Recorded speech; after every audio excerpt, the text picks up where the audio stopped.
فلا أقسم بمواقع النجوم وإنه لقسم لو تعلمون عظيم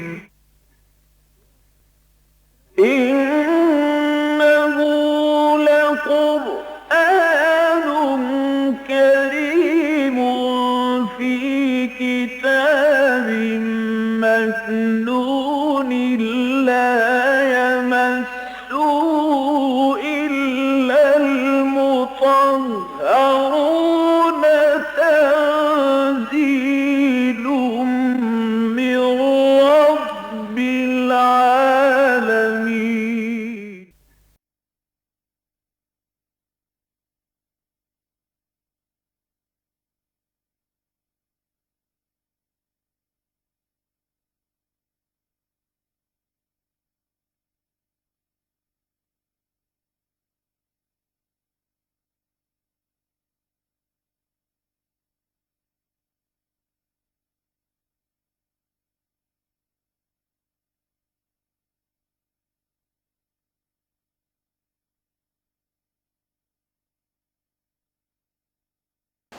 آج ہم انشاءاللہ سورہ آل عمران کا 18واں رکوع پڑھیں گے.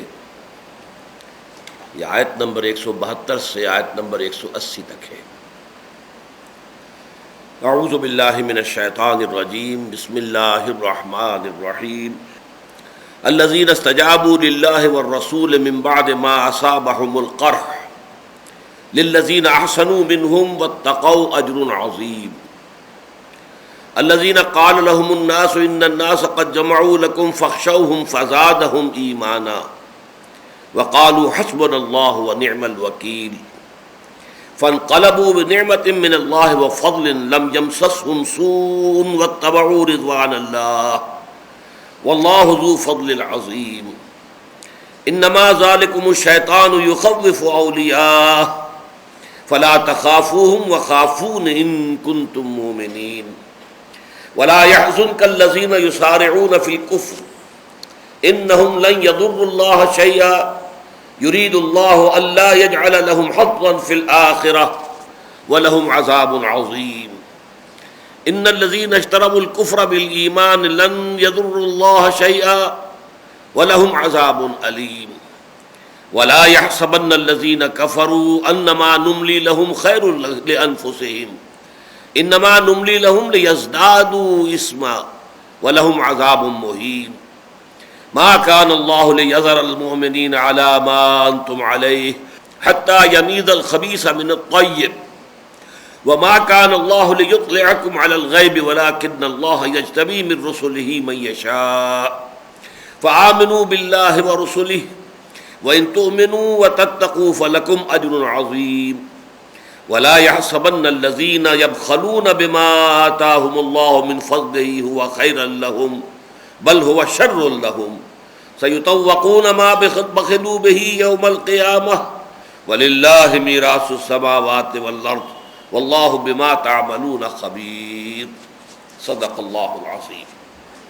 سورہ آل عمران میں غزوہ احد کے جو حالات و واقعات بیان ہوئے ان پر جو تبصرے ہوئے یہ پورے 60 آیات پر پھیلے ہوئے. آیت نمبر 121 سے لے کر اور آیت نمبر 180 تک یہ مسلسل یہی بیان ہے اور اس کا یہ آخری حصہ ہے جو آج ہم پڑھ رہے ہیں. اس میں پہلی 3-4 آیات میں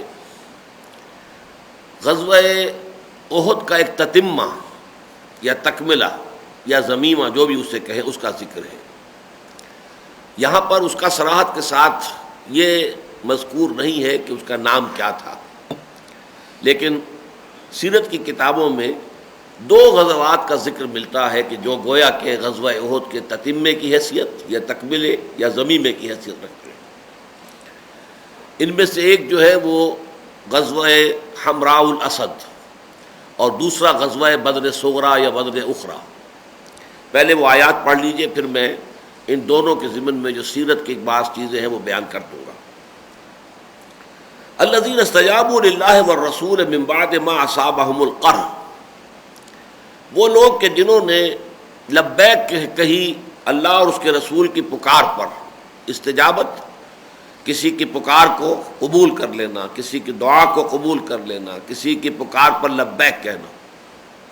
الذین استجابوا للہ والرسول، وہ صحابہ مراد ہیں، وہ صحابہ حضور کے وہ ساتھی جنہوں نے اللہ کی اور اس کے رسول کی پکار پر لبیک کہی. من بعد ما اصابہم القرح، اس کے بعد کہ انہیں ایک بہت بڑا چرکا لگ چکا تھا، زخم لگ چکا تھا. ان کے 70 صحابہ شہید ہو چکے تھے، بہت زخمی تھے، زخموں سے چور چور بھی تھے. اس حالت میں بھی جب اللہ نے اور اس کے رسول نے انہیں پکارا تو وہ فوراً وہی جو فیض کے اشعار ہیں کہ واپس نہیں پھیرا کوئی فرمان جنوں کا، تنہا نہیں لوٹی کبھی آواز جرس کی.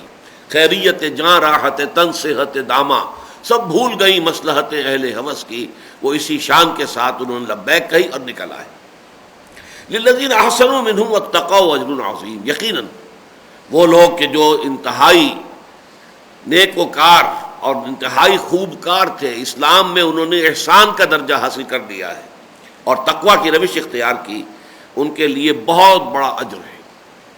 الذین قال لهم الناس، جن سے کہ لوگوں نے یہ کہا تھا ان الناس قد جمعوا لکم فاخشوہم فزادہم ایمانا، کہ لوگ تمہارے خلاف جمع ہو گئے ہیں، بہت بڑی جمعیت تمہارے اوپر حملہ آور ہوا چاہتی ہے. ان الناس قد جمعوا لکم فاخشوہم، تو ڈرو ان سے.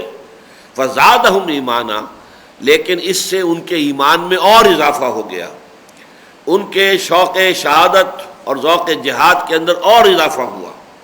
وقالوا حسبنا اللہ ونعم الوکیل، اور انہوں نے کہا ہمارے لیے ہمارا رب اللہ کافی ہے اور وہ بہترین کارساز ہے، وہ بہترین ہستی ہے کہ جس پر توکل کیا جائے، جس پر بھروسہ کیا جائے. فانقلبوا بنعمت من اللہ وفضل، تو وہ لوٹے اللہ کی نعمت لے کر اور اس کے فضل کے ساتھ. لم یمسسہم سوء، انہیں کوئی برائی نہیں پہنچی، کوئی تکلیف نہیں پہنچی، کوئی گزند نہیں پہنچا. واتبعوا رضوان اللہ، انہوں نے اللہ کی رضا کی پیروی کی، وہ راستہ اختیار کیا جو اللہ کی رضا کی طرف لے جانے والا ہے. واللہ ذو فضل عظیم، اور یقیناً اللہ تعالیٰ بہت بڑے فضل والا ہے. ان آیات میں جیسا کہ میں نے عرض کیا، جو اصحاب سیر ہیں، سیرت نگار، انہوں نے کہا ہے کہ دو میں سے ایک واقعے کی طرف اشارہ ہے. ایک تو ہے غزوہ حمراء الاسد، یہ تو یوں سمجھیے کہ بالکل غزوہ احد کا ایک تتمہ ہی ہے. ہوا یہ کہ جیسا کہ آپ کو معلوم ہے کہ اگرچہ مسلمانوں کو خاصی بڑی شکست ملی تھی، 70 صحابہ شہید ہو گئے تھے، حضور بھی مجروح تھے، اور سب نے پہاڑوں پر چڑھ کر جو ہے وہ جان بچائی تھی. اور کفار کا معاملہ یہ تھا کہ وہ بڑے فتح کے شادیانے بجاتے ہوئے وہاں سے رخصت ہوئے تھے. اس میں نبی اکرم صلی اللہ علیہ وسلم کو اسی شب، یعنی غزوہ احد، یوم احد کے بعد جو رات آئی، اس میں حضور کو یہ گمان گزرا کہ ہو سکتا ہے کہ قریش کو اپنی غلطی کا احساس ہو، کہ اس وقت جب کہ ہمارا پلڑا بھاری ہو چکا تھا، مسلمان زخمی تھے اور ان کا مورال بھی بہت گرا ہوا تھا، ہم اس قصے کو مکائے بغیر جو واپس آ گئے تو ہم نے غلطی کی. ہمیں چاہیے تھا کہ اس پورے قصے کو پاک کر کے آتے، ختم کر کے آتے. اور یہ میں آپ کو بتا چکا ہوں کہ خالد ابن ولید نے یہ مشورہ دیا بھی تھا، لیکن کمانڈر ان چیف کی حیثیت تھی ابو سفیان کو حاصل. خالد ابن ولید نے یہ کہا تھا کہ ہمیں پہاڑوں پر چڑھ کر ان کا خاتمہ کر دینا چاہیے، لیکن ابو سفیان نے یہ کہا کہ نہیں، اس میں اندیشہ بہت شدید ہے، نقصانات بہت ہوں گے، وہ اونچائی پر ہے، اوپر سے پتھراؤ ہی کریں گے، پتھر اٹھائیں گے، اسی سے ہماری جو ہے ہلاکت ہوگی، اوپر سے تیروں کی بارش کریں گے، اس سے ہلاکت ہوگی. لہذا اس نے اسی میں سمجھے کہ بس جو کچھ ہمیں حاصل ہو گیا ہے، ایک کامیابی ہمیں مل گئی اور ہمیں جو ہے اس وقت جو فتح حاصل ہو گئی ہے وہ کافی ہے، اس پر کفایت کریں اور واپس چلیں. تو حضور کو یہ اندیشہ ہوا کہ انہیں یہ خیال آئے گا کہ یہ ہم سے غلطی ہوئی ہے، لہذا ہمیں ان کا تعاقب کرنا چاہیے، مبادا وہ یہ سمجھ کر کہ مسلمان تو اس وقت جو ہے شکست خوردہ بھی ہیں اور ان کے دل جو ہے پشمردہ بھی ہیں، تو اس حوالے سے ہم آئیں اور فوراً حملہ کر دیں. اس کی بجائے انہیں یہ خبر جانی چاہیے کہ مسلمان تو تمہارے تعاقب میں آ رہے ہیں، ان کے حوصلے تو اتنے بلند ہیں، ان کا مورال اتنا اونچا ہے کہ وہ تو اس حالت میں بھی تمہارا تعاقب کر رہے ہیں، تمہارے پیچھے ہیں. اس کے لیے پھر حضور نے صبح ہی صبح اگلے دن اعلان کر دیا کہ چلیں اب ہمیں کوچ کرنا ہے، ہمیں قریش کا پیچھا کرنا ہے، تعاقب کرنا ہے. اور اس میں شرط آپ نے یہ لگا دی کہ صرف وہ لوگ اب ہمارے ساتھ جائیں گے جو غزوہ احد میں شریک تھے. اس موقع پر عبداللہ ابن ابی نے کوشش بھی کی کہ مجھے اجازت مل جائے کہ میں بھی آپ کے ساتھ چلوں. حضور نے انکار کر دیا، نہیں، کیونکہ وہ 300 آدمیوں کو لے کر علیحدہ ہو گیا تھا احد کے دن. لیکن اب جب اس نے چاہا کہ میں ساتھ چلوں تو حضور نے اسے اجازت نہیں دی. ایک اور صحابی کو اجازت دے دی. انہوں نے عذر پیش کیا تھا کہ میرے والد نے مجھے حکماً روک لیا تھا غزوہ احد کے دن، میری چھوٹی چھوٹی بچیاں ہیں، ان کی دیکھ بھال کرنے والا کوئی نہیں تھا، لہذا میرے والد نے مجھے حکماً روک لیا تھا. تو حضور نے ان کو اجازت دے دی، لیکن عبداللہ ابن ابی کو اجازت نہیں دی گئی. تو حضور وہاں سے نکلے ہیں اور مدینے سے 8 میل باہر آ کر حمراء الاسد ایک جگہ ہے، وہاں آپ نے خیمے لگا دیے، وہاں آپ نے اپنا جو ہے کیمپ قائم کر دیا. اسی دوران میں ایک خزاعی، یہ خزاع کا قبیلہ جو ہے بنو خزاعہ، یہ قریش کا حلیف رہا ہے، بنی ہاشم کا خاص طور پر. تو ان میں سے معبد ابن ابی معبد خزاعی کا گزر وہاں سے ہوا. اس نے حضور سے ملاقات بھی کی اور ایمان بھی لے آیا. اور اس کے بعد حضور نے اس کے ذمے ایک خدمت لگائی کہ تم جاؤ مکے کی طرف اور قریش کو یہ خبر دے دو، ابھی جا رہے ہیں، راستے میں ہوں گے، یہ جو ابو سفیان اپنا لشکر لے کر واپس جا رہا ہے، راستے میں ہوں گے، تم جا کر انہیں خبر دے دو کہ محمد صلی اللہ علیہ وسلم اور ان کے ساتھی وہ تمہارے تعاقب میں آ رہے ہیں اور جمعیت بہت بڑی ہے. اور اب وہ لوگ بھی آ رہے ہیں کہ جو نہیں غزوہ احد میں نہیں حاضر ہوئے تھے وہ بھی آ رہے ہیں، وہ بھی شریک ہو رہے ہیں، لہذا بہت بڑی جمعیت لے کر محمد آ رہے ہیں. تو اس طریقے سے آپ نے چاہا کہ ان کے اوپر ایک روک قائم ہو جائے. دوسری طرف یہ کہ واقعتاً وہی ہوا جو حضور کو اندیشہ تھا. ابو سفیان جب مقام روحا پر پہنچا ہے تو وہاں یہ مدینے سے کوئی 36 میل کے فاصلے پر، ابھی مدینے سے 36 میل نکلے ہیں، تو اسے خیال آیا کہ واقعی ہم سے غلطی ہوئی ہے. لہذا اس نے مکے والوں سے مشورہ کیا کہ کیا خیال ہے، اور مشورہ یہی ہوا کہ واقعتاً ہمیں ان کا تعاقب کرنا چاہیے، ہمیں ان کے پیچھے جا کر فیصلہ حملہ کرنا چاہیے.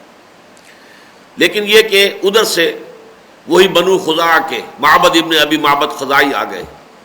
انہوں نے جو خبریں دی ابو سفیان کو کہ وہ تو محمد تمہارا پیچھا کرنے کے لیے مدینے سے نکل چکے ہیں اور وہ جو ہے حمراء الاسد تک آئے ہوئے ہیں، وہاں ان کا کیمپ لگا ہوا ہے، میں وہاں سے آ رہا ہوں.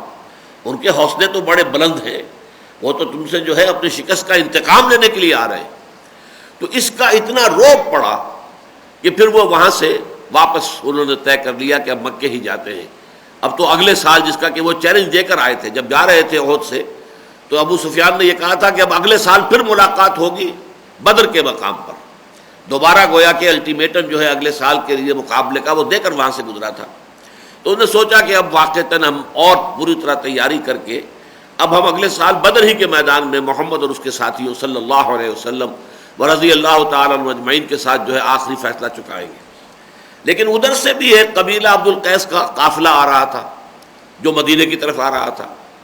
تو ان لوگوں سے ابو سفیان نے یہ کہا کہ تم جا کر وہاں پر پروپیگنڈا کرو، مسلمانوں کو ڈراؤ کہ قریش کا بہت بڑا لشکر ہے جو آ رہا ہے تمہارے اوپر حملہ کرنے کے لیے. لیکن ظاہر بات ہے کہ مسلمانوں کو جب آ کر انہوں نے وہ بتایا تو مسلمانوں نے کہا کہ ہمیں اس کی پرواہ نہیں ہے، ہمیں تو اللہ تعالیٰ کی مدد کے اوپر اور اس کی نصرت پر ہمارا بھروسہ ہے. تو ایک تو یہ ہے جس کو غزوہ حمراء الاسد کہتے ہیں. یہ غزوہ اس معنی میں ہے کہ آپ مدینے سے نکلے ہیں اور 8 میل دور آ کر آپ نے کیمپ لگایا ہے، ورنہ یہ کہ باقاعدہ کسی جنگ کی نوبت نہیں آئی. بعض حضرات اس کو علیحدہ سے ذکر کرتے بھی نہیں ہیں، بلکہ صرف غزوہ احد ہی کے جو حالات ہیں انہی کے تذکرے میں اس کا بھی ذکر ہو جاتا ہے. لیکن بعض حضرات کے نزدیک باقاعدہ اس کا عنوان ہے غزوہ حمراء الاسد. اب آپ اس غزوے کی جو تفاصیل میں نے آپ کو بتائی ہیں ان کو ذہن میں رکھ کر ان آیات کا ترجمہ دوبارہ کیجیے. الذین استجابوا للہ والرسول من بعد ما اصابہم القرح، یعنی احد کے دن جو چرکا مسلمانوں کو لگ چکا تھا، جو زخم انہیں لگے تھے، 70 ان کے شہید ہوئے تھے، بہت زخمی تھے، زخموں سے چکنا چور تھے. اس کے بعد بھی جب اللہ کے رسول نے کہا کہ نکلو، چلو تعاقب کرو قریش کا، تو انہوں نے فوراً لبیک کہی.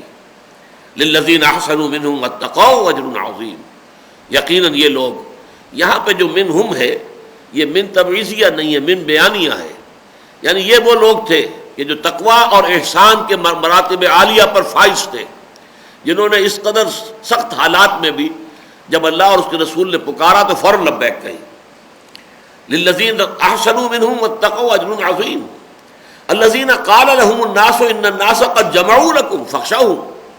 وہ لوگ کہ جب ان سے لوگوں نے آ کر کہا، قبیلہ ہے جو عبد القیس کے لوگوں نے آ کر کہا کہ بہت بڑا لشکر ہے ابو سفیان کے ساتھ اور وہ تو تمہارے اوپر حملے کی تیاری کر رہے ہیں، تو جب ان سے کہا لوگوں نے کہ لوگ تمہارے خلاف جمع ہو چکے ہیں، فخشوہم تو ڈرو ان سے، فزادہم ایمانا تو اس سے ان کے ایمان میں اور اضافہ ہو گیا. وقالوا اور انہوں نے کہا حسبنا اللہ ونعم الوکیل، ہمارے لیے تو اللہ کافی ہے، اللہ کی مدد، اللہ کی نصرت، اللہ کی تائید یہ اگر ہمارے شامل حال ہے تو ہمیں کوئی خوف نہیں. وہ گویا کہ وہی بات کہ ان ینصرکم اللہ فلا غالب لکم، اسی سورہ مبارکہ میں ہم پڑھ چکے ہیں. اگر اللہ تمہاری مدد کرے گا تو تم پر کوئی غالب نہیں آ سکتا.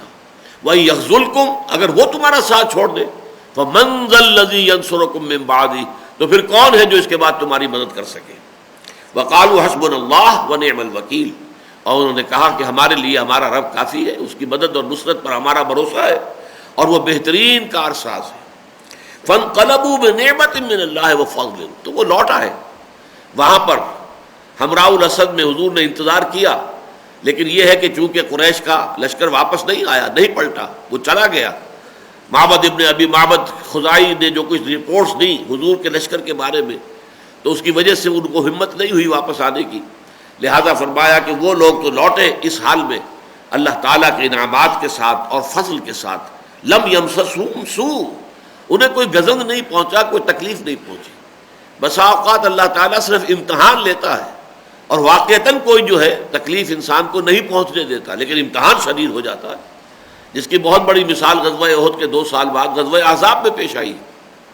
12,000 کا لشکر آ گیا تھا اور گھیر کر مدینے کو پڑا ہوا تھا، لیکن آپ کو معلوم ہے کہ محاصرے ہی پر بات رہی اور آخر کار ایک ایسی آندھی اللہ نے بھیجی جس نے ان کے خیمے اکھاڑ دیے. ان کے چولہوں پر رکھی ہوئی دیگیں جو تھیں جہاں کھانا پک رہا تھا وہ الٹ گئیں اور ان چولہوں کی آگ کی وجہ سے خیموں میں آگ لگ گئی، افراتفری کی کیفیت ہوئی اور وہ اپنا محاصرہ اٹھا کر واپس چلے گئے. حالانکہ یہ جو دن گزرے تھے محاصرے کے اس میں مسلمانوں کے لیے شدید ترین آزمائش کا مرحلہ آ گیا تھا، یہاں تک کہ منافقین کا جو خبث باطن تھا وہ ان کی زبان پر آ گیا تھا کہ ما وعدنا اللہ ورسولہ الا غرورا، ہمیں تو اللہ اور اس کے رسول نے جھوٹے وعدے کر کے ہمارے ساتھ اور ہمیں سبز باغ دکھا کے ہمیں مروا دیا. تو یہ ہوتا ہے، اللہ تعالیٰ جو ہے امتحان لینے کے لیے ایسی سچویشن کریٹ کر دیتا ہے جو نہایت خوفناک ہوتی ہے، لیکن اہل ایمان اگر ثابت قدم رہے تو وہ ایسے چھٹ جاتے ہیں بادل کہ معلوم ہوتا کچھ تھا ہی نہیں. یہ تو ساری جو ہے ایک خوفناک صورت ہمارے لیے بنا دی گئی تھی، صرف ایک ہماری تخویف کے لیے یا ہماری ابتلاء اور آزمائش کے لیے. فانقلبوا بنعمت من اللہ وفضل لم یمسسہم سوء انہیں کوئی تکلیف نہیں پہنچی، کوئی غضب نہیں پہنچا. واتبعوا رضوان اللہ انہوں نے پیروی کر لی اللہ تعالیٰ کی رضا کی، انہیں اللہ کی رضا حاصل ہو گئی. جب اللہ کے رسول نے پکارا چلو نکلو ہمیں تعاقب کرنا ہے قریش کا، تو جس کیفیت کے ساتھ صحابہ تیار ہو گئے اپنے زخموں کے باوجود، تو انہوں نے اللہ کی رضا جو ہے وہ حاصل کر لی، وہ کامیاب ہو گئے. واللہ ذو فضل عظیم اور اللہ تعالیٰ جو ہے بڑے فضل عظیم والا ہے، اس کا فضل بہت ہے، اس کے خزانے جو ہے وہ ناپیدا کنار ہیں، اتھاہ ہیں، وہ تو اتنے ہیں کہ ان کے اندر کبھی کوئی کمی نہیں آتی. وہ جتنا چاہتا ہے دیتا ہے اور جس قدر چاہے کسی کو نواز دے اس کے خزانوں میں کوئی کمی نہیں آتی. یہ تو ہے غزوہ حمراء الاسد. میرے نزدیک تو اصل میں اسی پر یہ آیات نازل ہوئی ہیں. ان آیات کے بارے میں یہ گمان کرنا کہ غزوہ بدر صغریٰ یا آخرہ کے بارے میں یہ آیات ہے میرے نزدیک درست نہیں ہے، لیکن چونکہ مفسرین نے تذکرہ کیا ہے اس لیے میں اس کا تذکرہ بھی کر دیتا ہوں. ویسے بھی سیرت کا ایک چھوٹا سا چیپٹر ہے. یہ غزوہ بدر صغریٰ جو ہے وہ 1 سال بعد ہوا ہے. جیسا کہ میں نے آپ کو بتایا کہ احد سے واپس جاتے ہوئے ابو سفیان جو سپہ سالار تھا یا تھے، اس لیے کہ بعد میں تو ایمان لے آئے ہیں، صحابی ہیں، وہ اعلان کر گئے تھے کہ اب ہمارا مقابلہ آئندہ اگلے سال، یعنی کہ یہ دو مقابلے ہمارے ہو چکے بدر اور احد، اب تیسرا مقابلہ اگلے سال ہوگا اور وہ بدر کے مقام ہی پر ہوگا. تو حضور نے بھی کہا تھا صحابہ سے کہہ دو کہ ٹھیک ہے ہمیں تمہارا یہ چیلنج منظور ہے. لہذا اگلے سال پھر حضور صلی اللہ علیہ وسلم نکلے. آپ شعبان سن 4 ہجری میں مدینے سے نکلے. آپ کے ساتھ اب 1500 تو تھے جن کو پیادے کہا جائے گا، پیدل، اور 10 گھڑ سوار تھے، 10 گھوڑوں کا ایک رسالہ، اور آپ آ کر میدان بدر میں آپ نے خیمے لگا دیے، اپنا کیمپ قائم کر دیا، کیونکہ چیلنج ان کا بدر کے مقام کا تھا کہ بدر پر آئیں گے، بدر میں پھر مقابلہ ہوگا آئندہ۔ ادھر ابو سفیان نکلا مکے سے، اس کے ساتھ 2000 تو پیادے تھے اور 50 جو ہیں گھڑ سوار تھے، رسالہ 50 گھوڑوں پر مشتمل تھا۔ وہ صرف ایک منزل باہر آ کر مکے سے مر الزہران ایک جگہ ہے، وہاں کیمپ لگایا، لیکن کچھ عجیب کیفیت اس کی تھی، طبیعت پر رعب چھایا ہوا تھا مسلمانوں کا اور حضور کا، اور کچھ طبیعت آمادہ نہیں تھی، گویا کہ پچھلے سال کے دیے ہوئے چیلنج کو پورا تو کرنا چاہ رہا تھا لیکن طبیعت اس کا ساتھ نہیں دے رہی تھی۔ اس نے واپس آ کر وہیں پر مر الزہران میں مشورہ کیا اور لوگوں سے بھی کہ دیکھیں یہ اس وقت موسم مناسب نہیں ہے، آج کل کہیں کوئی سبزہ نہیں ہے، ہریالی نہیں ہے، ہمارے اونٹوں کو جانوروں کو کھانے کو کچھ نہیں ملے گا، ویسے بھی جو ہے اس وقت خشک سالی کا موسم ہے، ہمارے لیے بھی دقت ہوگی، تو اس میں یہ ہے کہ زیادہ تکالیف کا اندیشہ ہے، تو میرا یہ خیال ہے کہ ابھی ہم اس کو ٹال دیں، تو کیا رائے ہے؟ تو معلوم ہوا کہ سبھی کا حال وہی تھا جو ابو سفیان کا تھا، سب نے کہا ٹھیک ہے جی واپس ہی چلنا چاہیے۔ چنانچہ وہ وہیں سے واپس ہو گئے اور حضور 8 دن منتظر رہے ان کے بدر میں، اس کے بعد آپ واپس آئے اور گویا کہ ایک اللہ تعالیٰ نے بہت بڑی فتح، اخلاقی فتح حاصل عطا فرما دی، اور یہ کہ آس پاس کے قبائل کے اوپر جو روب پڑ گیا کہ اب یہ کہ محمد صلی اللہ علیہ وسلم تو عین جو وقت معین تھا اس پر پہنچ گئے تھے، لیکن قریش کو ہمت نہیں ہوئی کہ مقابلے کے لیے آ سکے۔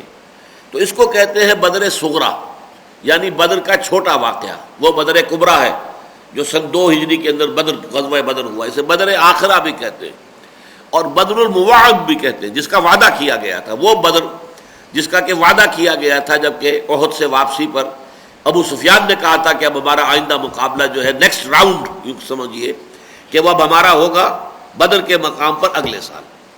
تو یہ ہے 2 جن کو کہ مفسرین نے نقل کیا ہے کہ ان 2 میں سے کسی ایک پر ان آیات کا انطباق ہوتا ہے، جو میں نے اپنی رائے آپ کے سامنے پیش کر دی ہے۔ میرے نزدیک یہ غزوہ حمراء الاسد، بلکہ اسے بعض جو ہیں سیرت نگاروں نے علیحدہ غزوے کی حیثیت سے بیان نہیں کیا ہے، بلکہ یہ کہ احد ہی کے واقعات میں اگلے ہی دن تو معاملہ ہو گیا، یوم احد کے دوسرے دن ہی حضور نے فرمایا چلو ان کے تعاقب کرو، اور آپ گئے وہاں اور جا کر آپ نے وہاں پر ڈیرے لگائے۔ تو اس حوالے سے یہ کوئی علیحدہ غزوہ اس کو نہیں کہا جائے گا، جیسے یہاں غزوہ احد کے حالات کے ضمن ہی میں اس کا تذکرہ ہو گیا ہے، وہی بات مجھے زیادہ مناسب نظر آتی ہے کہ وہ غزوہ حمراء الاسد ہی سے متعلق ہے۔ اب آگے چلیے، انما ذالکم الشیطان یخوف اولیاء، دیکھو لوگوں یہ شیطان ہے جو تمہیں ڈراتا ہے اپنے دوستوں سے۔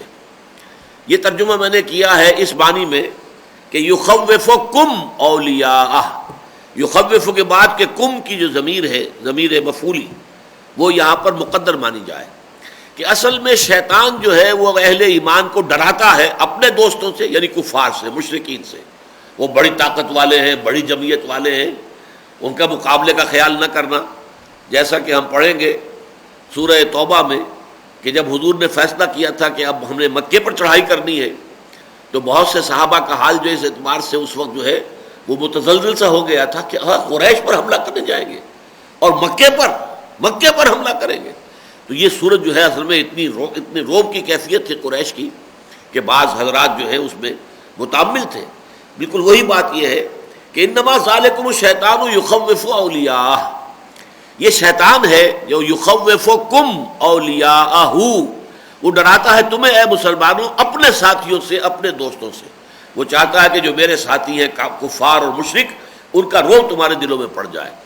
لیکن اس کا ایک ترجمہ اور بھی ہو سکتا ہے، اگر کم کو یہاں پر نہ مانا جائے، مقدر محذوف نہ مانا جائے، تو یہ شیطان اپنے ہی ساتھیوں کو ڈراتا ہے، یعنی اصل میں انہی پر اس کا اثر جو ہے ہوتا ہے جن کے دلوں کے اندر کچھ نہ کچھ بیماری موجود ہوتی ہے۔ اگر وہ بیماری موجود نہ ہو تو شیطان کے ڈراوے کا کوئی اثر ان پر نہیں ہوگا۔ یہ در حقیقت ان لوگوں کو کہ جن کے دلوں میں کوئی تھوڑا سا جگہ ہے، اس کے لیے بھی، شیطان کے لیے بھی صرف ان کے اوپر اثر انداز ہوتا ہے۔ انما ذالکم الشیطان یخوف اولیاء فلا تخافوہم، تو دیکھو ان سے مت ڈرو، وخافونی، ڈرو مجھ سے، اللہ سے ڈرو، ان کنتم مومنین، اگر تم حقیقتاً مومن ہو، اگر حقیقت ایمان تمہیں حاصل ہے تو خوف صرف اللہ کا ہونا چاہیے اور کسی کا نہیں. لا حول ولا قوت الا باللہ، کوئی طاقت نہیں ہے نہ بھلائی کی نہ برائی کی، نہ خیر کی نہ شر کی، نہ کوئی فائدہ پہنچانے والی نہ کوئی غضب پہنچانے والی، جب تک کہ اللہ کا اذن اور اس کا حکم نہ ہو. فلا تخافوهم وخافون ان کنتم مؤمنین ولا يحزنك الذين يسارعون في الكفر. اور اے نبی صلی اللہ علیہ وسلم اور آپ کی وساطت سے ہر مسلمان گویا کہ مخاطب تھا اس کا، تمہیں رنج اور غم کے اندر مبتلا نہ کر دیں وہ لوگ جو کفر کے لیے بڑی بھاگ دوڑ کر رہے ہیں. یعنی یہ ایک بڑی نفسیاتی کیفیت ذہن میں رکھیے کہ جب انسان یہ دیکھتا ہے کہ میرے مخالفین بڑے سرگرم ہیں، بڑے ان کے کیمپ میں جو ہے بڑی ہلچل نظر آ رہی ہے، بڑی چہل پہل نظر آ رہی ہے، بڑی حرکت اور برکت نظر آ رہی ہے، تو اس کا بھی ایک دل کے اوپر اثر پڑتا ہے. اسی لیے اس سورہ مبارکہ کے آخر میں بھی جو کنکلوڈنگ آیات ہیں ان میں سے یہ آیت ہے وَلَا يَغُرَّنَّكَ تَقَلُّبُ الَّذِينَ كَفَرُوا فِي الْبِلَادِ مَتَاعٌ قَلِيلٌ ثُمَّ مَأْوَاهُمْ جَهَنَّمُ وَبِئْسَ الْمِهَادُ. یہ جو کافر ہیں ان کی زمین میں اس دنیا میں چلت پھرت سے تم مرعوب نہ ہو. ان کی بڑی چلت پھرت ہے، ان کی آمد و رفت ہے، ایاب و ذہاب ہے، یہ آ رہے ہیں جا رہے ہیں شان و شوکت کے ساتھ اپنی قوت کا مظاہرہ کرتے ہوئے. تو یہ تقلبہم فی البلاد جو ہے اس سے تمہارے اوپر کوئی روب نہ پڑ جائے، اس سے متاثر نہ ہو جاؤ. لا يحزنک، یہاں یہ لفظ استعمال کیا، وہاں یغرک ولا یغرنکم تقلب الذین کفروا فی البلاد. لا يحزنک الذین یسارعون فی الکفر. یہ جو کوشش کر رہے ہیں، مسارعت یسارعون باب مفعلہ ہے، سرعت میں ایک دوسرے سے بازی لے جانا. وہ تم سے زیادہ بھاگ دوڑ کر رہے ہیں، تم سے زیادہ جو ہے چہل پہل دکھا رہے ہیں، بہت حرکت کے اندر لگے ہوئے ہیں، بہت تیاریاں کر رہے ہیں، بڑی سازشوں کے تانے بانے بن رہے ہیں. انہم لن یضروا اللہ شیئا، یہ ہرگز اللہ کا کچھ بھی نہیں بگاڑ سکیں گے. یہ اللہ تعالیٰ کو کوئی غضب، یعنی اللہ سے مراد اللہ کے دین، اللہ کے رسول کو ہرگز کوئی غضب نہیں پہنچا سکیں گے. یرید اللہ اللہ یجعل لہ حظا فی الآخرہ. اصل میں ان کی یہ چہل پہل جو ہے، یہ ان کی آمد و رفت اور ایاب و ذہاب جو ہے، یہ اس بات کی علامت ہے کہ اللہ تعالیٰ یہ نہیں چاہتا کہ ان کے لیے آخرت میں سرے سے کوئی حصہ رہ جائے. وہ دنیا کے اندر جو ہے وہ ساری اپنی نعمتیں جو ہیں وہ استعمال کر لیں اور سارے عیش اڑا لیں یہیں پر، اور آخرت میں کوئی حصہ ان کا نہ ہو. اس کے لیے ذرا اس کی رسی دراز کرتا ہے.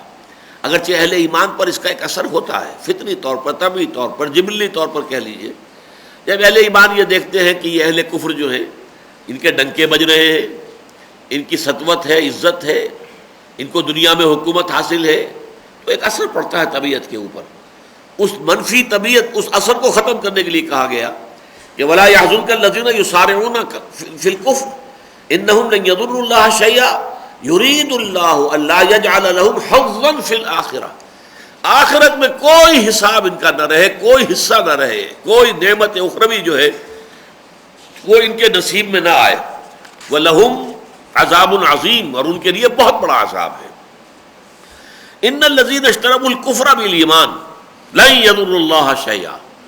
اب یہ دوسری طرف وہ لوگ جنہوں نے ایمان ہاتھ سے دے کر کفر اختیار کر لیا. اشترا یشتری کہتے ہیں کسی شے کو خریدنا بیچنا، بیع و شرا. اشترا خریدنا، یشری شرا یشری بیچنا. تو بیچ کا مطلب کیا ہے کہ اس یہاں پہ تذکرہ ہو رہا ہے منافقین کا. انہیں کچھ نہ کچھ ایمان کی رمق حاصل ہوئی تھی، حضور کے دامن سے وابستہ ہونے کی سعادت نصیب ہوئی تھی، وہ ایمان لائے تھے. ذالک بانہم آمنوا ثم کفروا فتبع علی قلوبہم. سورہ منافقون کی جو آیت ہے نمبر 3، ذالک بانہم آمنوا ثم کفروا. یہ لوگ ایمان تو لائے تھے اور دھوکہ نہیں تھا ان کے پیش نظر، لیکن بعد میں جب آزمائش کا مرحلہ آیا تو اس میں اودھے منہ کے بل گر گئے. تو گویا کہ یہ کفر عملی ان کا ہو گیا، کفر حقیقی ہو گیا. اگرچہ کفر قانونی نہیں ہوا، رہے مسلمان ہی، اس لیے کہ قانوناً جو ہے وہ منافق بھی مسلمان ہی ہوتے ہیں. لیکن یہ کہ فی الواقع جو ہے وہ ایمان سے ہاتھ دھو بیٹھے اور ایمان دے کر انہوں نے کفر حقیقی جو ہے وہ اختیار کر لیا، یعنی منافقت. ان الذین اشتروا الکفر بالایمان، جنہوں نے ایمان دے کر کفر حاصل کر لیا، خرید لیا. لن یضر اللہ شیئا، وہ بھی اللہ کو کوئی گدن نہیں پہنچا سکیں گے۔ مراد وہی ہے، اللہ کے رسول کو، اللہ کے دین کو، اللہ پر ایمان لانے والوں کو کوئی نقصان نہیں پہنچے گا۔ یہ ساری جو بھی ان کی غداریاں ہیں، بے وفائیاں ہیں، عین وقت پر ساتھ چھوڑ جانا ہے، فوری طور پر تو یقیناً آپ کو معلوم ہے بنو سلمہ اور بنو حارثہ ان کے قدم بھی ڈگمگا گئے تھے کہ پہلے ہی ہماری نفری جو ہے 1/3 تھی، 3000 کے مقابلے میں 1000 تو ہم نکلے ہیں مدینے سے، اور ہمارے بھی 1/3 اب جا رہے ہیں، 300 جا رہے ہیں۔ تو ان کو جاتے دیکھ کر یقیناً طبیعتوں پر اثر ہوا، اور 2 خاندان جو تھے ان کے جو مسلمان تھے ساتھی حضور کے ساتھ، ان کے قدم ڈگمگائے تھے، لیکن پھر اللہ نے انہیں سہارا دیا، وہ قائم ہو گئے۔ تو اس حوالے سے وہ جو ایک منفی اثر پڑتا ہے انسان کی طبیعت پر، اس کو آپ یہ نہیں کہہ سکتے کہ وہ غیر فطری ہے، وہ ہے، فوری طور پر اثر ہوتا ہے۔ جیسے کہ آپ کے علم میں ہوگا کہ حضور کے صاحبزادے ابراہیم جب وہ عالم نزع میں تھے تو حضور کی آنکھوں میں آنسو آ گئے، آپ کے آنکھوں سے آنسو ٹپکے۔ تو بعض صحابہ کہ حضور آپ اور آپ کے آنکھوں میں آنسو، یعنی وہ یہ سمجھتے تھے کہ حضور کا معاملہ جو ہے وہ تو اس قدر اونچا ہے، اتنا بلند ہے۔ یہ انسانی معاملات ہوتے ہیں، کسی کے فوت ہو جانے پر، کسی عزیز کے انتقال پر یہ صدمہ اور یہ رنج اور اس درجے متاثر ہونا کہ آنکھوں میں آنسو آ جائے۔ حضور نے فرمایا کیوں نہیں، یہ تو اصل میں اللہ کی رحمت ہے جو ہمارے دلوں میں اللہ نے ڈالی ہوئی ہے، یہ اس کا مظہر ہے۔ باقی ہم کہتے یہی ہیں کہ اللہ جو تجھے تیرا فیصلہ ہم اس پر راضی ہے، ہم اللہ کے فیصلے پر کوئی احتجاج نہیں کرتے، اللہ کے فیصلے کی مذمت نہیں کرتے، مبادہ قطعاً نہیں۔ لیکن یہ کہ یہ اس کا جو ایک احساس فوری ہے انسانی طبیعت کے اوپر، یہ اس کی بالکل ایک فطری بات ہے۔ تو یہ فطری چیزیں جو ہیں منافی نہیں ہیں اس کی، لیکن یہ ہے کہ اگر اس کے اوپر دوام ہو جائے، استمرار ہو جائے، اگر مستقل طور پر اسی مقام پر آدمی قائم ہو جائے تو یہ یقیناً ایک منافقت کی بات ہے۔ ان الذین اشتروا الکفر بالایمان لن یضر اللہ شیئا ولہم عذاب علیم، اور ان کے لیے دردناک عذاب ہے۔ پہلے کھلے کافروں کا ذکر تھا، عذاب عظیم، ان کے لیے بہت بڑا عذاب ہے۔ اب منافقوں کا ذکر ہے، وَلَهُمْ عَذَابٌ علیم، ان کے لیے بہت دردناک عذاب ہے، ویری پینفل چسٹائسمنٹ۔ وَلَا يَحْسَبَنَّ الَّذِينَ كَفَرُوا أَنَّمَا نُمْلِي لَهُمْ خَيْرٌ لِأَنفُسِهِمْ، اور ہرگز نہ سمجھے یہ کافر لوگ، اب ان میں دونوں کافر جو ہیں یہ مراد ہے، ایک وہ جو قانوناً بھی کافر ہیں، کھلم کھلا بھی منکر ہیں اللہ کے یا اللہ کے رسول کے، اور ایک وہ بھی کہ جو حقیقتاً تو کافر ہیں لیکن اوپر سے وہ کہتے ہیں اذا جاءک المنافقون قالوا نشهد انک لرسول اللہ واللہ یعلم انک لرسولہ واللہ یشهد ان المنافقین لکاذبون، وہ اوپر سے کہتے ہیں کہ ہم تو مانتے ہیں، اللہ کو بھی مانتے ہیں، اللہ کی کتاب کو، اللہ کے رسول کو، محمد کو، اے محمد ہم اللہ کی قسم کھا کر آپ سے کہتے ہیں کہ ہم آپ کو اللہ کا رسول مانتے ہیں، لیکن حقیقت میں نہیں مانتے تھے۔ تو یہ دونوں قسم کے کافر ہیں، ایک کافر جو کھلا بھی کافر ہے، باطن بھی کافر ہے، دوسرا کافر جو بظاہر جو ہے مسلم ہے، حقیقتاً کافر ہے۔ وَلَا يَحْسَبَنَّ الَّذِينَ كَفَرُوا، یہ کافر دونوں قسم کے کافر ہرگز یہ نہ سمجھے انما نملی لہم خیر لانفسہم، کہ ہم جو انہیں مہلت دے رہے ہیں، املا یملی املاء، مہلت دینا، مہلت جو دے رہے ہیں یہ کوئی ان کی خیر کے لیے ہے، یعنی فوراً پکڑ نہیں رہے، منافقین پر فوراً گرفت نہیں آئی، کفار کو ابھی تک ہم نے اس قسم کا عذاب نہیں بھیجا کفار پر جیسا قوم نوح پر آیا تھا، قوم ہود پر آیا تھا، قوم صالح پر آیا تھا، جیسے کہ سدوم اور عمورہ کی بستیوں پر آیا تھا، جیسے کہ قوم مدین پر آیا تھا، جیسے آل فرعون پر آیا تھا، ایسا عذاب نہیں آیا۔ اب ابھی ٹال رہے ہیں، انہیں مہلت دے رہے ہیں، امہلہم رویدا، اے نبی ہم انہیں بھی ذرا مہلت دے رہے ہیں، آپ بھی مہلت دیجئے تھوڑی سی۔ تو یہ جو املا ہے، املا یملی املاءن، اور امحال ہے، امحال کے معنی مہلت دینا، تو یہ نہ سمجھے کہ ہم ان کے لیے کسی خیر کا ارادہ کر رہے ہیں، نہیں، انما نملی لہم لیزدادوا اثما، ہم انہیں جو مہلت دے رہے ہیں، ہم انہیں جو ان کی رسی دراز کر رہے ہیں وہ اس لیے تاکہ یہ اور گناہ کما لیں، اور گناہ کما لیں، اور گناہ کما لیں، تاکہ ان کا عذاب شدید سے شدید تر اور شدید تر سے شدید ترین ہوتا چلا جائے۔ اس مہلت کو یہ اپنے حق میں خیر نہ سمجھیں، یہ مہلت ان کے حق میں شر ہے۔ لا يحسبن الذين كفروا انما نملی لہم خیر لانفسہم، کہ یہ جو ہم کو مہلت دے رہے ہیں، ان کی رسی دراز کر رہے ہیں، انہیں ابھی ہم ڈیل دے رہے ہیں، یہ ان کی جانوں کے لیے معال کار کے اعتبار سے عاقبت کار کے اعتبار سے یہ ان کے لیے مفید ہے، خیر نہیں. انما نملی لہم لیزدادوا اثما، یہ تو ہم اس لیے ان کو ڈھیل دے رہے ہیں، رسی دراز کر رہے ہیں کہ وہ اور گناہ کما لیں. وَلَهُمْ عَذَابٌ مُّهِینٌ، اور ان کے لیے ہے اہانت آمیز عذاب. اب یہ تیسرا لفظ آیا ہے، عذاب عظیم آیت نمبر 176، عذاب علیم آیت 177، اور عذاب مہین آیت 178. مہین اہانت سے ہے، اہانت آمیز، رسوا کن عذاب، جس میں کہ انتہائی ان کی جو ہے وہ رسوائی ہے. خزی فی الحیات الدنیا والآخرہ، دنیا اور آخرت دونوں کے اندر جو ہے ان کی رسوائی. ما کان اللہ لیذر المؤمنین علی ما انتم علیہ حتی یمیز الخبیث من الطیب. یہ اس سورہ مبارکہ میں جو یہ بحث ہوئی ہے 60 آیات میں، اس کا سب سے اہم اور مرکزی مضمون یہ ہے، اللہ تعالیٰ کی طرف سے آزمائشیں کیوں آتی ہیں، اہل ایمان پر سختیاں کیوں آئی ہیں. مکے میں صحابہ کرام کو اللہ نے کیوں اجازت دے رکھی تھی کفار کو کہ ان کو جس طرح چاہیں آزما لیں، جس طرح چاہیں انہیں تکلیف دے دیں. اللہ تعالیٰ ابو جہل کے ہاتھ شل کر سکتا تھا تاکہ وہ حضرت سمیہ اور حضرت یاسر رضی اللہ تعالیٰ عنہما کو کوئی پرسیکیوٹ نہ کر سکے، ٹارچر نہ کر سکے. جب اس نے نیزہ اٹھایا تھا اور حضرت سمیہ کی شرمگاہ کے اندر جو ہے وہ نیزہ جو ہے وہ مار رہا تھا، تو وہیں پر اس کا ہاتھ شل ہو سکتا تھا. اللہ کو اختیار تھا. کیوں اللہ رسی دراز کرتا ہے؟ کیوں اللہ مہلت دیتا ہے انہیں؟ کیوں اللہ نے اتنی مہلت دے رکھی تھی امیہ ابن خلف کو کہ حضرت بلال کو جو ہے وہ جیسے جانوروں کی لاشوں کے اندر ان کی گردن میں رسی ڈال کر گھسیٹا جاتا ہے، ایسے انہیں گھسیٹا جا رہا تھا مکے کی گلیوں میں. کیوں؟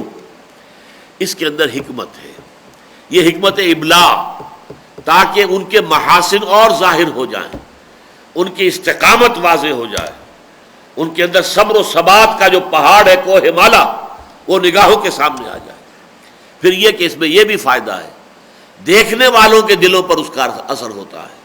یہ لوگ صبر و استقامت کے پہاڑ کوہ مالا، اور ان کا جرم کچھ بھی نہیں ہے.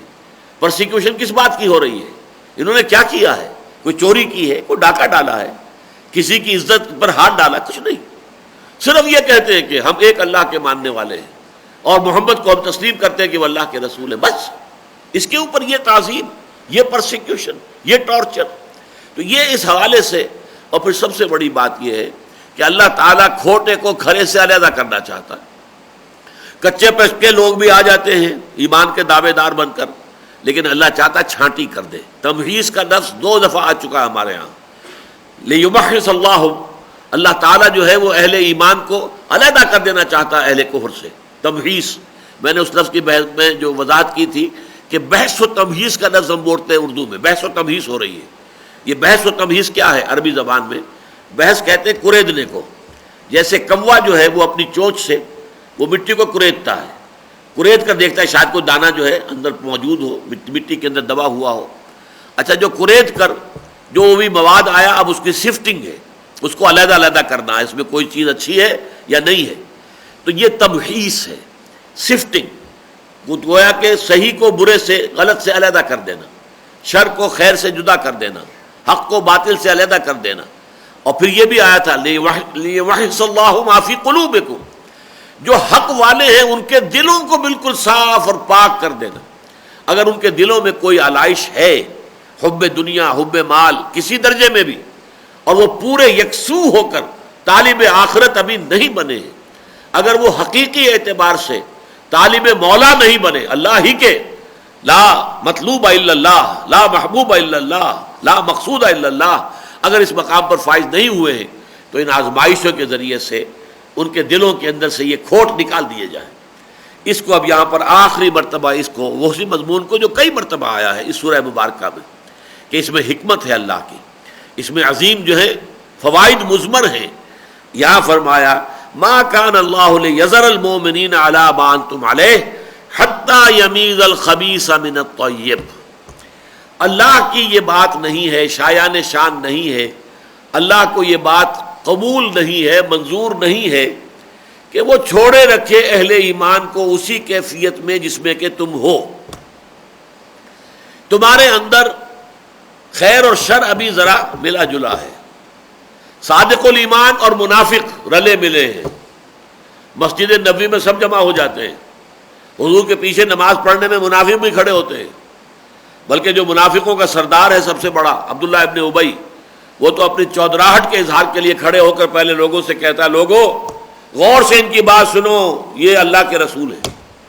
حالانکہ منافق تھا، بدبخت، وہ اللہ کا رسول نہیں مانتا تھا اپنے دل میں، وہ تو صرف یہ ہے کہ غزوہ بدر کے بعد وہ ایمان لایا تھا، غزوہ بدر سے پہلے ایمان بھی نہیں لایا، اور اس کے دل میں تو آگ بڑی بھڑک رہی تھی، اس لیے کہ اس کو بادشاہ بنانے کا فیصلہ ہوا تھا مدینے کا، اس کے لیے جو ہے تاج سونے کا تیار کیا جا چکا تھا، ابھی تاج پوشی رہتی تھی، رسم نہیں ہوئی تھی کہ حضور صلی اللہ علیہ وسلم تشریف لے آئے، بے تاج بادشاہ کی حیثیت سے مدینے میں داخل ہو گئے، اب اس کے سارے خواب چکناچور ہو گئے۔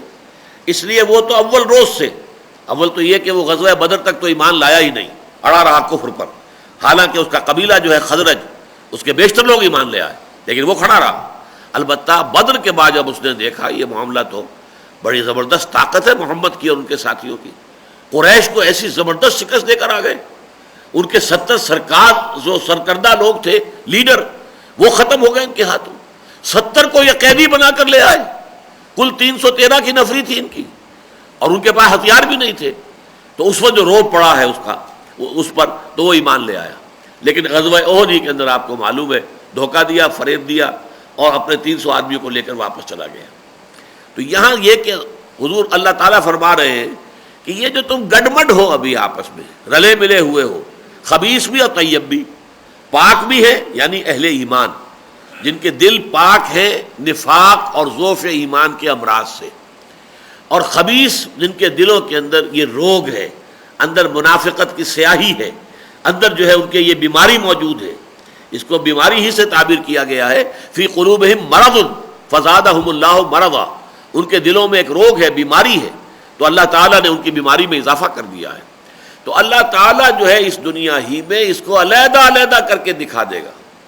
اللہ کو تو معلوم ہے کون منافق ہے کون مومن ہے، لیکن اہل ایمان کو بھی معلوم ہو جانا چاہیے، انہیں معلوم ہو کہ ہماری صفوں کے اندر یہ 5th کالمسٹ عنصر بھی ہے، یہ آستین کے سانپ بھی ہے۔ باہر کا دشمن جو ہے وہ تو حملہ کرتا ہے تو نظر آتا ہے، یہ اندر کا دشمن جو ہے یہ حملہ کرتا ہے، سازش کرتا ہے، تو یہ تو مارے آستین کی طرح، آستین کے سانپ کی طرح ڈنک مارتا ہے کہ پتہ ہی نہیں چلتا۔ اس حوالے سے اہل ایمان کو معلوم ہونا چاہیے، اور اس کے لیے اللہ تعالیٰ کی یہ حکمت ہے کہ وہ خبیث کو طیب سے علیحدہ علیحدہ کر دے، ممیز کر دے، یمیزہ، ماذا یمیزو، اور ہم عام طور پر اردو میں لفظ تمیز استعمال کرتے ہیں، تمیز سے ممیز بنے گا، جو علیحدہ علیحدہ ہو جائے۔ ما کان اللہ لیذر المؤمنین علی ما انتم علیہ، اللہ کو یہ بات منظور نہیں ہے کہ اہل ایمان، اے مسلمانوں، یہ یہاں مومنین مسلمانوں کے لیے آ رہا ہے، اور یہ میں آپ کو بتا چکا ہوں پورے قرآن مجید میں یا ایھا الذین اسلموا کہیں نہیں آیا، یا ایھا الذین نافقوا کہیں نہیں آیا، یا ایھا الذین آمنوا ہی میں سب مخاطب ہیں، سچے مومن بھی مخاطب ہیں تو یا ایھا الذین آمنوا۔ اگر صرف مسلمان جن کے دلوں میں ابھی ایمان نہیں نازل ہوا ہے، اترا نہیں ہے، وہ بھی یا ایھا الذین آمنوا، اور وہ منافق جن کے دلوں میں نفاق ہے، روگ ہے، بیماری ہے، وہ بھی یا ایھا الذین آمنوا، اس لیے کہ مدعی وہ بھی تھے ایمان کے اور قانون وہ بھی مسلمان تھے۔ تو ما کان اللہ لیذر المؤمنین علی ما انتم علیہ، اللہ کو یہ منظور نہیں ہے، یا اللہ کے یہ شایان شان نہیں ہے، یا اللہ کا یہ طریقہ نہیں ہے، اللہ کی یہ سنت نہیں ہے کہ وہ تمہیں چھوڑے رکھے اس کیفیت پر جس پر کہ اے مسلمانوں تم اس وقت ہو، یعنی تمہارے اندر مومن اور منافق گڈمڈ ہیں، ملے جلے ہوئے ہیں، اور ان کو علیحدہ علیحدہ کرنا یہ اللہ تعالیٰ کی سنت ہے۔ حتیٰ یمیز الخبیث من الطیب، یہاں تک کہ اللہ تعالیٰ ممیز کر دے خبیث کو طیب سے، معلوم ہو جائے ناپاک کون ہے، کن کے دلوں میں روگ ہے، گندگی ہے، نفاق کا مرض ہے، اور کون وہ لوگ ہیں کہ جن کے دل پاک ہیں، سالم ہیں، فطرت سلیمہ کے لوگ۔ وما کان اللہ لیطلعکم علی الغیب، اور یہ بھی اللہ کی سنت نہیں ہے کہ وہ تمہیں غیب پر مطلع کرے، یعنی اگر تو اہل ایمان کے اندر یہ صلاحیت ہوتی کہ وہ لوگوں کے دلوں کے اندر جھانک لیتے کہ یہ منافق ہے اور یہ نہیں ہے، تب ضرورت نہ پڑتی اس آزمائش کی، لیکن اللہ کی سنت یہ نہیں ہے، یہ غیب کا معاملہ ہے، کسی کے دل میں کیا ہے کیا نہیں ہے اللہ تعالیٰ تمہیں اس پر مطلع نہیں کرتا، یہ غیب کی خبر تمہیں نہیں دیتا۔ اگر تو ہوتا، یہ صرف معاملہ رسولوں کا ہے، رسولوں کے بارے میں اللہ تعالیٰ جو ہے جس کو چاہتا ہے وہ ولیکن اللہ یجتبی من رسلہ من یشاء، اپنے رسولوں میں سے جس کو چاہتا ہے غیب کا علم دیتا ہے، جتنا چاہتا ہے دیتا ہے۔ وہ تو رسول کی جو ہے نگاہ جو ہے وہ تو یقیناً لوگوں کے سینوں کو چیر کر بھی دیکھ لیتی تھی کس کے دل میں ایمان ہے کس کے دل میں نہیں ہے، لیکن عام صاحب ایمان کے لیے یہ نہیں ہے، اس کے پاس وہ صلاحیت نہیں ہے، اسے اللہ تعالیٰ نے غیب کا علم نہیں دیا ہے، یہ قاعدہ نہیں ہے اس کائنات کا، اور یہ جو تخلیق آدم کا معاملہ ہے اس میں یہ نہیں ہے کہ لوگوں کو، عام لوگوں کو غیب کی اطلاعات بام پہنچائی جائیں۔ البتہ یہ ہے کہ اللہ تعالیٰ اپنے رسولوں میں سے جن کو بھی چن لیتا ہے، پسند کر لیتا ہے، تو ان کو وہ غیب کی خبر بھی دیتا ہے، ان کو تو معلوم ہو جاتا ہے۔ چنانچہ آپ کو معلوم ہے غزوہ تبوک سے جب واپس آ رہے تھے حضور اور اہل ایمان، تو ایک تنگ گھاٹی میں سے گزرنے کا موقع آ گیا، جس میں سے بس بیک وقت جو ہے وہ ایک آدمی یا ایک اونٹ ہی چل سکتا ہے، آگے دو چار آدمی جو ہے ساتھ نہیں چل سکتے تھے۔ وہاں پر کچھ منافق مدینے کے پہلے سے ڈیرا لگا کر بیٹھے ہوئے تھے کہ جب محمد یہاں سے گزریں گے ہم یہاں قتل کر دیں گے، فوراً ان کو ایمبوش کریں گے، حملہ کریں گے، ہجوم کریں گے ان پر، انہیں ختم کر دیں گے۔ وہ منافق جب آئے ہیں انہوں نے حملہ کیا ہے، تو جو اونٹ کی نکیل پکڑے ہوئے آگے جا رہے تھے صحابی، انہوں نے اپنی لاٹھی کے ذریعے سے ان کو مار مار کے ان کو پیچھے ہٹایا ہے، لیکن انہوں نے منہ پہ ڈھانٹے باندھے ہوئے تھے اور وہ پھر بھاگ گئے۔ تو حضور نے بتا دیا کہ میں تمہیں بتا دیتا ہوں ان کے نام، یہ فلاں فلاں فلاں فلاں فلاں تھے یہ، لیکن ساتھ ہی حضرت حذیفہ تھے یہ جو حضور کے آگے آگے چل رہے تھے آپ کی اونٹنی کی رسی پکڑ کر۔ تو حضرت حذیفہ کہتے ہیں مجھے بتا دیا حضور نے کہ یہ فلاں فلاں فلاں فلاں لوگ ہیں، لیکن دیکھنا کسی کو بتانا نہیں ہے، یہ میرا راز ہے تمہارے پاس۔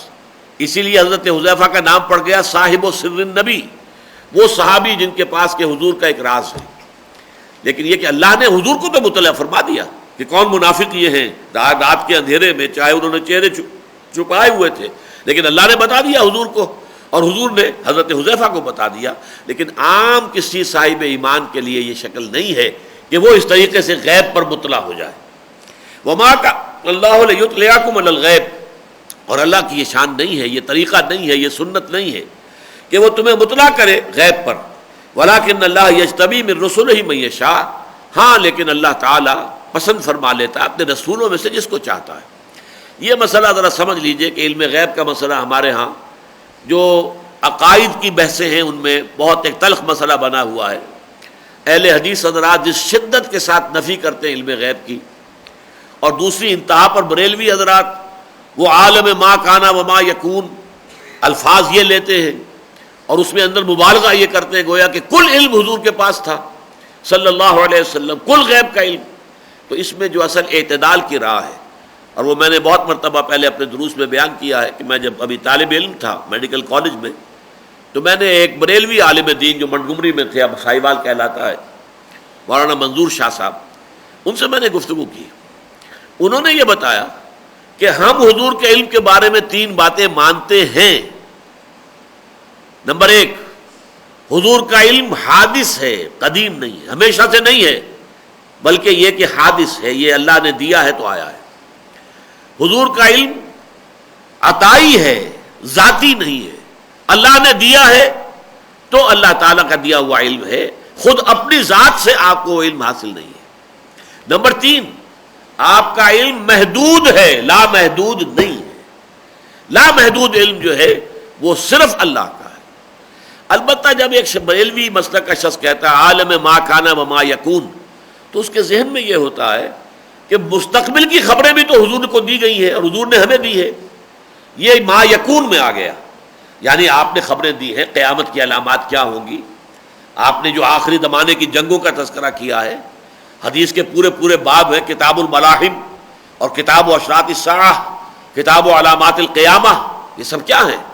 یہ آئندہ کی خبریں دی جا رہی ہیں نا، ما یکون ہے یہ، اور ما کانا جو پیچھے ہے، یقیناً حضور کا علم ما کانا اور ما یکون دونوں کو حاوی ہے، لیکن کل ما کانا نہیں اور کل ما یکون نہیں، دونوں طرف جو ہے محدودیت ہو جائے گی، لیکن اپنی جگہ پر ایسنشلی ما کانا بھی ہے اور ما یکون بھی ہے، اس لیے کہ جو کچھ ہونے والے ہیں واقعات، جو مستقبل میں پیش آنے والے واقعات ہیں، ان کی بھی خبر اللہ نے حضور کو دی ہے صلی اللہ علیہ وسلم، اور حضور نے کتنی پیشن گوئیاں جو ہیں وہ مسلمانوں کے سامنے، صحابہ کے سامنے بیان کی ہیں، جو ہمارے پاس اب حدیث کی کتابوں میں جمع ہیں۔ تو اس اعتبار سے ایک شخص جب الفاظ بول رہا ہوتا ہے تو اس کے ذہن میں اس کا تصور کچھ اور ہوتا ہے. ما کان و ما یکون. اب سننے والے نے کہا گویا کہ یہ کہہ رہا ہے کہ کل ما کان اور کل ما یکون، یہ یقیناً شرک ہو جائے گا. لہذا جب وہ مولانا منظور شاہ صاحب نے جب میرے سامنے یہ 3 باتیں بیان کر دی، حضور کا علم حادث ہے، قدیم نہیں ہے، نمبر 1. عطائی ہے، اللہ کا عطا کردہ ہے، ذاتی نہیں ہے، نمبر 2. محدود ہے، لا محدود نہیں. میں نے کہا پھر میرا تو کوئی جھگڑا آپ سے نہیں ہے. اب اگر ہم اس پر جائیں کہ صاحب کوئی علم تھا ہی نہیں، تو اس کا تو مطلب یہ کہ نبوت کی نفی ہو گئی. نبوت علم غیب ہی کا تو نام ہے، عالم غیب کی سیریں کراتا ہے اللہ تعالیٰ. کذالک نوری ابراہیم ملکوت السماوات والارض. حضرت ابراہیم کو آسمان و زمین کے ملکوت دکھائے اللہ نے. حضور کو شب معراج میں کیا کیا دکھایا، کیا کیا مشاہدات کرائے. اب اس کی نفی ہم کیسے کریں گے؟ تو یقیناً غیب کا علم حضور کو عطا کیا گیا، لیکن کل غیب نہیں. کل غیب کہیں گے تو یہ شرک ہو جائے گا. لیکن غیب مجرد تو علم ہے، جتنا بھی اللہ نے چاہا غیب ہے، جتنا اللہ نے دیا غیب میں سے وہ یقیناً اللہ کے رسول کا علم ہے. تو وہی بات یہاں فرمائی ہے، ما کان اللہ لیطلعکم علی الغیب ولکن اللہ یجتبی من رسلہ من یشاء فآمنوا باللہ ورسولہ. پس اے مسلمانوں، تمہارا کام یہ کہ ایمان لاؤ اللہ پر اور اس کے رسول پر. غیب پر تمہیں مطلع نہیں کیا جائے گا. تمہاری کا شان یہ کہ یؤمنون بالغیب، غیب میں رہتے ہوئے ایمان لاؤ، تبھی تو ایمان ہے. اگر سامنے سارے معاملات آ جائیں گے قیامت کے دن تو سب سے بڑا مومن تو ابو جہل ہوگا. کیا انکار کرے گا وہ اللہ کا؟ کیا وہ آخرت کا، کیا وہ قیامت کا، کیا وہ جنت کا، دوزخ کا کسی کا انکار کرے گا؟ جو فرعون ہے وہ سب سے بڑا مومن ہوگا اس دن؟ نہیں، اس دن کی بات نہیں. غیب کے عالم میں رہتے ہوئے، جیسا کہ سورہ بقرہ کے بالکل شروع میں فرمایا، الذین یؤمنون بالغیب ویقیمون الصلاۃ ومما رزقناہم ينفقون. لہذا تمہیں تو غیب پر خود مطلع ہو کر ایمان لانا وہ تمہارا معاملہ نہیں ہے. غیب پر تو ہم مطلع کرتے ہیں صرف اپنے رسولوں میں سے جس کو چاہیں جتنا چاہیں، لیکن تمہارا کام یہ ہے فآمنوا باللہ ورسولہ، ایمان لاؤ اللہ پر اور اس کے رسولوں پر. وإن تؤمنوا وتتقوا، اور اگر تم واقعتاً اللہ پر ایمان رکھو گے اور تقویٰ کی روش اختیار کرو گے فلکم اجر عظیم، تو تمہارے لیے بہت بڑا اجر و ثواب ہے. ولا يحسبن الذين يبخلون بما آتاهم الله من فضله هو خيرا لهم. جیسے یہ فرمایا تھا کہ اگر ہم کافروں اور منافقوں کی رسی دراز کر رہے ہیں، مہلت دے رہے ہیں، تو وہ یہ نہ سمجھے کہ یہ ان کے حق میں خیر ہے، یہ شر ہے، تاکہ وہ اور گناہ کما لیں، اپنے نامہ اعمال کو اور سیاہ کر لیں، اپنے عذاب کی سختیوں میں اور اضافہ کر لیں. اسی طرح یہاں فرمایا ولا يحسبن الذين يبخلون بما آتاهم الله من فضله هو خيرا لهم. ہرگز نہ سمجھے وہ لوگ جو اس مال کے ساتھ بخل کرتے ہیں جو اللہ نے انہیں اپنے فضل سے عطا کیا ہے کہ یہ ان کے لیے خیر ہے. اللہ نے دولت دی ہے، اللہ کا دین تقاضا کر رہا ہے لاؤ اللہ کے راہ میں صرف کرو، دین کی اشاعت کے لیے، نشر و اشاعت کے لیے، تبلیغ کے لیے. دین کی اقامت ہے، جد و جہد ہے، جہاد کی ضروریات ہیں، ان کی پورا کرنے کے لیے خرچ کرو. لیکن جو لوگ اس کے باوجود اپنی تجوریوں کے دروازے بند رکھتے ہیں، اپنی جیبیں جو ہیں ان تک ان کے ہاتھ نہیں جاتے، تو یہ نہ سمجھے کہ یہ اس کا خیر، پیسہ اگر ان کے پاس بچ گیا ہے، اگر ان کی تجوریوں کے اندر دولت ہے، سونا ہے، چاندی ہے، رکھی ہے تو یہ خیر ہے. نہیں، بل هو شر لهم، یہ ان کے لیے بہت بڑا شر ہے، بہت بڑی خرابی، بہت بڑی ان کے لیے مصیبت ہوگی قیامت کے دن. کیوں؟ سیطوقون ما بخلوا به یوم القیامہ، ان کو طوق پہنایا جائے گا اس دولت کا قیامت کے دن. جس چیز کے ساتھ انہوں نے بخل کیا تھا وہ ان کے گردنوں میں طوق کی شکل کے اندر جو ہے وہ آویزہ ہوں گی، چیزیں طوق پڑے ہوئے ہوں گے قیامت کے دن. وَلِلَّهِ مِيرَاثُ السَّمَاوَاتِ وَالْأَرْضِ، اور بالآخر تو آسمان اور زمین کی کل وراثت اللہ ہی کے لیے ہے. یعنی آج آپ کو معلوم ہے آج کچھ مال آپ کے پاس ہے، چلیے کل آپ نہیں ہوں گے، آپ کے وارث کے پاس، آپ کے بیٹے کے پاس چلا جائے گا. ہوتے ہوتے یہ پوری دنیا ختم ہو جائے گی تو کہاں جائے گا وہ مال؟ آخر کار الوارث، وارث جو ہے آخری وہ تو اللہ ہی ہے، سب کچھ اسی کے لیے رہ جانا ہے. وَلِلَّهِ مِيرَاثُ السَّمَاوَاتِ وَالْأَرْضِ، یہ تو مالی میرا مال، میری فلاں شے، میری جائیداد، میرا کام، میری، یہ انسان کی دنیا کے اندر تھوڑے سے دیر کے لیے یہ جو چلت پھرت ہے، چہل پہل ہے، چمک دمک ہے، اور اس میں جو انسان کی جو ہے نظر خیرہ ہوتی ہے یہ کچھ بھی نہیں، اس کی حقیقت کچھ بھی نہیں۔ وَلِلَّهِ مِيرَاثُ السَّمَاوَاتِ وَالْأَرْضِ، آسمانوں اور زمین کی میراث اور وراثت بالآخر اللہ ہی کے لیے۔ وَاللَّهُ بِمَا تَعْمَلُونَ خَبِيرٌ، اور جو کچھ تم کر رہے ہو اللہ اس سے خوب باخبر ہے۔ بارک اللہ لی ولکم فی القرآن العظیم ونفعنی وإیاکم بالآیات والذکر الحکیم۔